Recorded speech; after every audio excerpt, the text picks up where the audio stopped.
నమస్తే, సనాతన ధర్మం ఛానల్కి స్వాగతం. మనతో పాటుగా వేదిక్ సైంటిస్ట్ బ్రహ్మశ్రీ సుకేష్ శర్మ గారు ఉన్నారు. ఆయనతో మాట్లాడదాం. నమస్తే శర్మ గారు. నమస్కారం తల్లి. ఈసారి మా శివరాత్రి వస్తుంది కదా, అంటే ఈ శివరాత్రికి మనం ప్రత్యేకమైన పూజలు ఏమన్నా ఇంట్లో చేసుకోవచ్చా? అంటే శివలింగానికి ఇంట్లో ఎలా చేయాలి? పైగా శివరాత్రికి ఏమైనా ప్రత్యేక పూజలు చేసుకోవచ్చా? గుడికి వెళ్ళటం కానీ, గుళ్ళో అభిషేకాలు కానీ ఎలా చేసుకోవచ్చు? చాలా చక్కని ప్రశ్న అమ్మ. శివలింగానికి పూజ చేయడం అనేటటువంటి విధానంలో శివరాత్రి రోజున చాలా మంది దేవాలయాలకు వెళ్తూ ఉంటారు. అయితే శివరాత్రికి చాలా భక్తులు రద్దీ ఎక్కువగా ఉంటుంది. దేవాలయంలో పూజ చేసినా కానీ ప్రశాంతంగా పూజ చేసుకునేటటువంటి ఫెసిలిటీ ఉండదు దేవాలయంలో.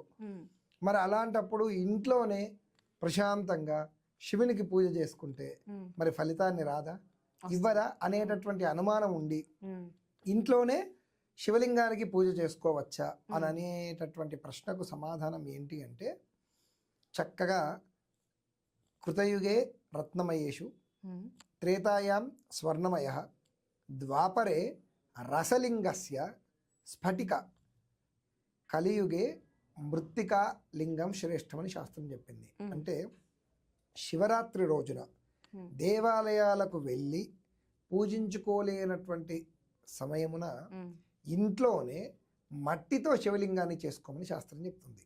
అయితే కృతయుగంలో రత్నాలతో తయారు చేయబడినటువంటి శివలింగాన్ని ఆరాధించమని శాస్త్రం చెప్తుంది. త్రేతాయుగంలో బంగారు లింగానికి, ద్వాపర యుగంలో చక్కగా రసలింగం అంటే పాదరసలింగం కానీ లేదా స్ఫటిక లింగానికైనా పూజించమని చెప్పింది. కలియుగంలో కేవలం మట్టితో తయారు చేసినటువంటి శివలింగానికి మాత్రమే ప్రాధాన్యత. కనుక ఇంట్లో చక్కగా పుట్టమన్ని తీసుకొని వచ్చి లేదా చెరువులోంచి తీసినటువంటి నల్ల రేగిడి మట్టి తీసుకొని చక్కగా దాంట్లో గోమూత్రము, కొంత గోమయము, విభూది, భస్మము, పసుపు, కుంకుమ వేసి చక్కగా కలిపి కొంత ఆవు పాలు వేసి దాన్ని మెత్తగా పిసికి దానితో ఒక శివలింగాన్ని తయారు చేయాలి. ఆ శివలింగాన్ని తయారు చేసినాక ఆ శివలింగానికి చక్కగా ఆవు నెయ్యి కొంతవరకు రాసి అది ఆరిన తర్వాత ఆ శివలింగానికి అభిషేకం చేసుకొని ముందుగా చేసి పెట్టేసుకుంటే మనకి చిన్నగా ఇంత అవసరం లేదు, పెద్ద పెద్ద బకెట్ల అవసరం లేదు, ఇంత చాలు. మామూలుగా ఇంత అంటే పిరికెడు మట్టితో చిన్న శివలింగం తయారు చేసుకొని ఆ శివలింగాన్ని ఆరాధిస్తే అనంతమైనటువంటి పుణ్యం వస్తుంది. ఇది లింగ పురాణంలో, శివ పురాణంలో ఈ విధానం చెప్పబడింది. కనుక ఇలా చేసుకోవచ్చు. పానబట్టం అనే శివలింగం ఒకటి ఉంటుంది, అంటే ఇట్లా వెడల్పుగా ఉండి ఇలా ఉంటుంది. ఇంకోటి బాణలింగం అని ఉంటుంది. అంటే ఈ స్పెషల్గా ఏ లింగానికి పూజిస్తే బాగుంటుంది? సాధారణంగా శివలింగాల్లో చూసుకుంటే బాణలింగం ఏదైతే ఉంటుందో ఈ బాణలింగము బ్రహ్మాండానికి ప్రతిరూపం. ఈ బ్రహ్మాండము అని అంటే శివలింగం ఎలా ఉంటుంది అని అంటే మనం జ్యోతిర్లింగము అని అంటాం. ఈ జ్యోతిర్లింగం ఎలా ఉంటుంది మీకు అర్థమయ్యేటట్టు చెప్పాలి అని అంటే అండాకార బ్రహ్మ భాస్వత్ బ్రహ్మాండం అంటాం మొత్తం. అంటే ఒక కోడిగుడ్డును నిల్చోబెడితే ఎలా అయితే ఇలా నిలువులో గుండ్రంగా ఉంటుందో ఇలా ఈ బ్రహ్మాండం మొత్తం అలా ఉంటుంది. అందులో మిగతా లోకాలన్నీ ఉంటాయి. దీన్ని వేదం ఏం చెప్పింది అంటే ఆపాతాల నభస్థలాంత భువన బ్రహ్మాండమావిస్ఫుర జ్యోతిస్ఫాల్టలింగమౌళి విలసత్ పూర్ణేందువాంతామృతై హస్తోకాప్ృత లోకమీశమనిషం రుద్రానువాకాన్ జపన్న ధ్యాయే దీప్తిసిద్ధయే ద్రిపదం విప్రోభిషించేత్ శివం బ్రహ్మాండ వ్యాప్తదేహా భసిత హిమరత భాజమానా భుజంగీ కంఠే కాళాః కపర్దాః కలిత శశికళాశ్చండకోదండ హస్తాః త్రేక్షా రుద్రాక్షమౌషా సులలిత వపవ శాంభవామూర్తివేదాః రుద్రాశ్రీ రుద్రసూక్త ప్రకటిత విభవాన ప్రయచ్చంత సౌఖ్యం. అంటే ఈ బ్రహ్మాండం మొత్తము కూడా ఇప్పుడు గ్యాలక్సీ అంటాం. ఈ గ్యాలక్సీ అంటే సౌర కుటుంబము, నక్షత్రాలు, ఇవన్నీ ఈ పాలపుంతలు ఇవన్నీ కూడా వీటిని బ్రహ్మాండము అంటాం.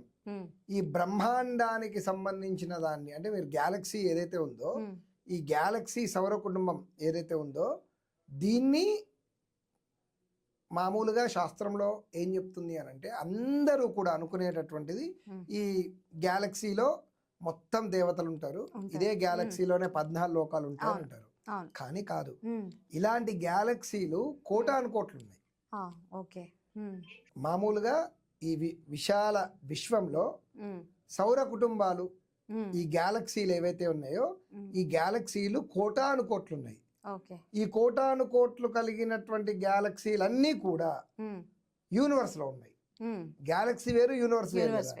సో ఒక్కొక్క గ్యాలక్సీకి ఒక బ్రహ్మ, ఒక విష్ణు, ఒక మహేశ్వరుడు, ఒక లక్ష్మి, ఒక గౌరీ, సరస్వతి ఉంటుంది.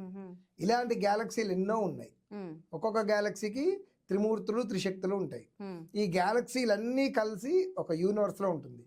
ఈ యూనివర్స్ ఎలా ఉంటుందిరా అంటే ఈ బాణలింగాకారంలో ఉంటుంది. అయితే ఈ బాణలింగాకారము సృష్టిలో చిమ్మని చీకట్లో స్వయం ప్రకాశంగా వెలిగే ఒక అగ్ని జ్యోతి లాగా ఉంటుందట, చిన్న కాంతిగా. అర్థమైందా? విశాల విశ్వంలో చిన్న కాంతి. అదే బ్రహ్మాండ వ్యాప్తదేహ భసిత హిమరజ భాజమాన భుజంగి. ఒకానొక సందర్భంలో ఆ జ్యోతి ఏదైతే ఉందో అది ఓంకార శబ్దంతో 2 ముక్కలుగా విభజన అయింది. విభజన అయినప్పుడు ఆ ఓంకార శబ్దం నుంచి ఆ శివలింగము 2 ముక్కలైంది. 2 ముక్కలైనప్పుడు ఎడమ వైపు ఉన్నటువంటిది ఏదైతే ఉందో అది ప్రకృతి స్వరూపమైంది, కుడివైపు ఉన్నటువంటి ముక్క ఏదైతే ఉందో అది పురుష స్వరూపమైంది. ఇప్పుడు దాంట్లోంచి ప్రకృతి స్వరూపము అమ్మవారు, పురుష స్వరూపము అయ్యవారిగా అయ్యారన్నమాట. ఈ తత్వాన్ని బాణలింగం చెప్పబడింది. ఈ బాణలింగంని కాలానుగుణంగా ప్రకృతి పురుష సమన్వయం ఏదైతే ఉంటుందో దీనిని మనకు తిరిగి మళ్ళీ శివలింగంగా పానబట్టంతో కూడినటువంటి శివలింగాలు ఏర్పడ్డాయి. స్త్రీ పురుషులు జగతః పితరౌ వందే పార్వతీ పరమేశ్వరుడు. ఇలా అప్పటి వరకు వీళ్ళిద్దరూ కలిసి ఒకే జ్యోతిపుంజంలా ఉన్నది. డివైడ్ అయ్యేటప్పటికి కుడివైపు పురుషుడు, ఎడమవైపు స్త్రీగా మారాడు. వాళ్ళే ప్రకృతి పురుషుడు. ఇందులో దీన్ని చూసుకున్నట్టయితే లలితా సహస్రనామాల్లో చివరన శ్రీ శివ శివశక్తి ఏకరూపిక లలితాంబిక అని ఉంటుంది. శివుడు వేరు, శక్తి వేరు కాదు, వీళ్ళిద్దరూ ఒకటే రూపం. అదే ఈ బాణలింగం. అయితే బాణలింగానికి పూజించవచ్చు. కాలానుగుణంగా బాణలింగం కాకుండా శివలింగాలు దేవాలయంలో పానబట్టంతో కూడినటువంటి శివలింగం అన్నారు కదా, ఈ పానబట్టాన్ని మీరు చూసినట్లయితే యోని రూపంలో ఉంటుంది పానబట్టం. అందులో మధ్య భాగంలో ఈ బాణలింగం ఉంటుంది. అవును, లింగ రూపంలో పరమేశ్వరుడు ఉంటాడు. ఇది ఎందుకు వచ్చింది అంటే ఒకానొక సందర్భంలో పరమేశ్వరుడు దిగంబరుడు. ఆయనకు దేని మీద మమకారం ఉండదు, దేని మీద ఆశ ఉండదు, ఆశాపాశాలకు ఆయన అతీతుడు. ఆయన ఒక బైరాగి. ఆయన ఒకానొక సందర్భంలో అడవిలో తపస్సు చేసుకుంటూ తిరుగుతూ ఉండగా ఆ అడవిలో కొంతమంది ఋషులు, మునులు వాళ్ళ యొక్క భార్యలతో కలిసి ఆశ్రమాన్ని నిర్మించుకొని ఉన్నారు. ఆ సమయమున కొంతమంది ఋషుల యొక్క భార్యలు ఆ దగ్గరలో ఉన్నటువంటి చెరువులో స్నానం చేస్తూ ఉంటారు. ఆ చెరువు ఒడ్డున పరమేశ్వరుడు తపస్సు చేసుకుంటూ కూర్చుంటూ ఉంటాడు. అయితే వీళ్ళ యొక్క అలజడి చూసి స్వామివారు లేచి అక్కడ నిలబడతాడు. స్వామివారు నిలబడ్డప్పుడు వాళ్ళందరూ సిగ్గు చెంది స్వామివారి కుంటి మీద బట్టలు లేకుండా దిగంబరుడుగా ఒళ్ళంతా విభూతి రాసుకొని మెల్లో సర్పాన్ని వేసుకుని కూర్చునేటప్పటికి ఒక పక్క భయము, ఒక పక్క సిగ్గు, భయపడి వీళ్ళందరూ వెళ్ళి వాళ్ళ భర్తలకు చెప్తారు. అప్పుడు ఆ వచ్చినటువంటి మహర్షులు పరమేశ్వరుడు అని గ్రహించలేక అజ్ఞానం వల్ల నీవు ఒంటి మీద బట్టలతో దిగంబరుడుగా బట్టలు లేకుండా దిగంబరుడై తిరుగుతున్నావు కనుక నీ యొక్క శిష్ణము అంటే నీ యొక్క లింగం ఏదైతే ఉందో అది భూమి మీద పడిపోతుందని చెప్పిస్తారు. శాపించడం వల్ల ఆయన యొక్క లింగం ఏదైతే ఉందో అది పడగానే భూమి దాని యొక్క తాపం తట్టుకోలేదు.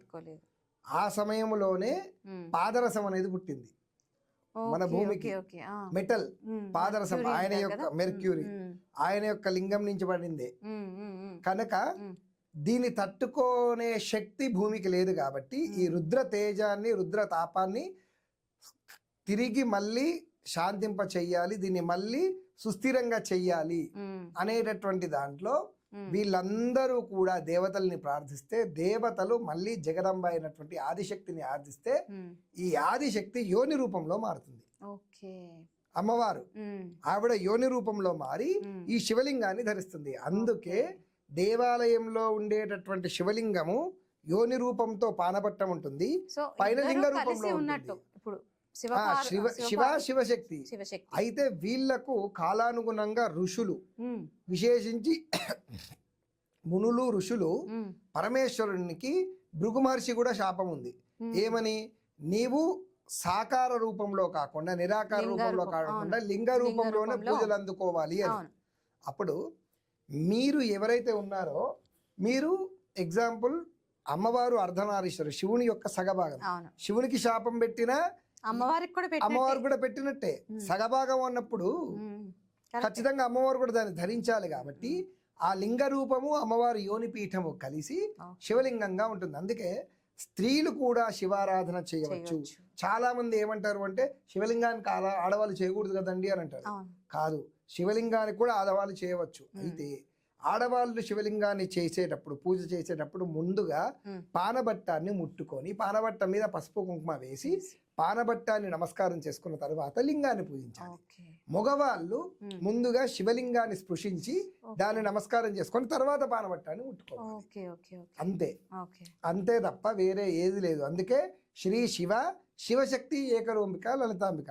అందుకని కేవలం బాణలింగానికి పూజ చేస్తే ఈ రెండు తత్వాలు కలిసినటువంటి, అది బ్రహ్మాండ వ్యాప్త దేహ.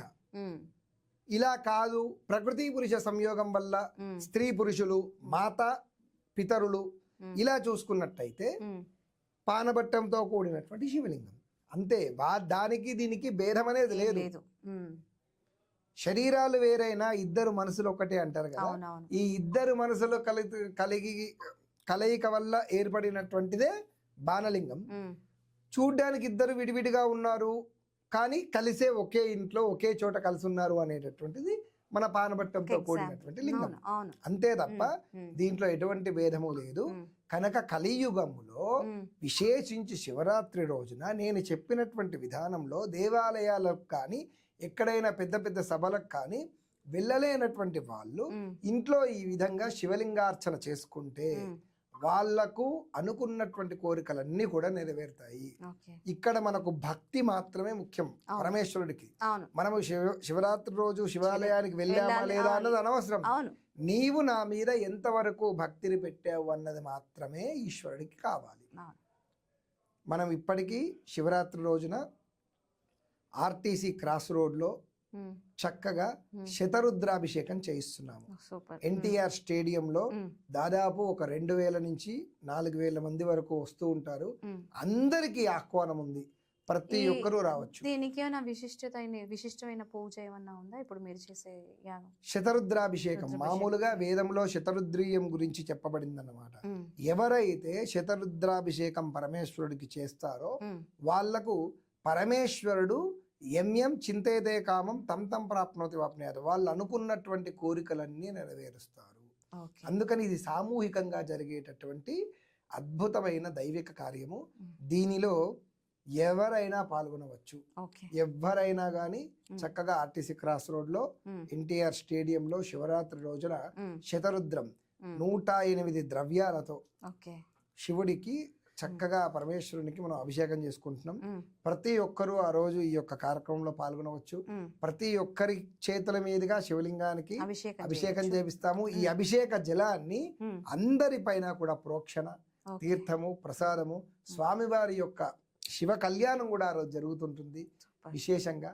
అలానే ప్రతి ఒక్కరికి కూడా ఆ భగవంతుని యొక్క జాగరణ అంటే ఏమిటి, శివుని గురించి మరిన్ని దైవిక రహస్యాలు, శివరాత్రి యొక్క మహత్యము, దానికి సంబంధించిన ఎన్నో విషయాలను ఆ రోజు ప్రవచన రూపంలో కూడా మనం చెప్పడం జరుగుతుంది. భక్తులందరికీ స్వాగతం ఉంది అక్కడ ఖచ్చితంగా. ఎందుకంటే నా రుద్రో రుద్రమర్చేత, చేసేవాడు పరమేశ్వరుడే కావాలి, చేయించుకునేవాడు పరమేశ్వరుడే కావాలి. కాబట్టి అలాంటి లోక కళ్యాణాన్ని చూడాలి అని అంటే వచ్చేటటువంటి వాళ్ళందరూ కూడా దేవతలే. కాబట్టి వచ్చేటటువంటి వాళ్ళని మేము సాధారణంగా భక్తులు అని మేము అనుకోము. ఎందుకంటే అక్కడ జరుగుతుంది జగత్ కళ్యాణము. ఆ జగత్ కళ్యాణానికి వస్తున్న వాళ్ళందరూ కూడా అయితే శివ కుటుంబము లేదా అమ్మవారి కుటుంబము, సొంత కుటుంబీకుల ఇంట్లో పెళ్లి జరుగుతుంది కాబట్టి వచ్చే వాళ్ళందరూ దేవతలు, కుటుంబ సభ్యులు, శివ కుటుంబ పరివారం వస్తుంది అని మా యొక్క భావన. అందులో ఇటువంటి మహత్కార్యంలో పాల్గొనాలి అని అంటే కూడా వాళ్ళకి యోగం ఉండాలి. యోగంలో వాళ్ళు రాలేదు. అవును, చాలా బాగా చెప్పారు. Thank you.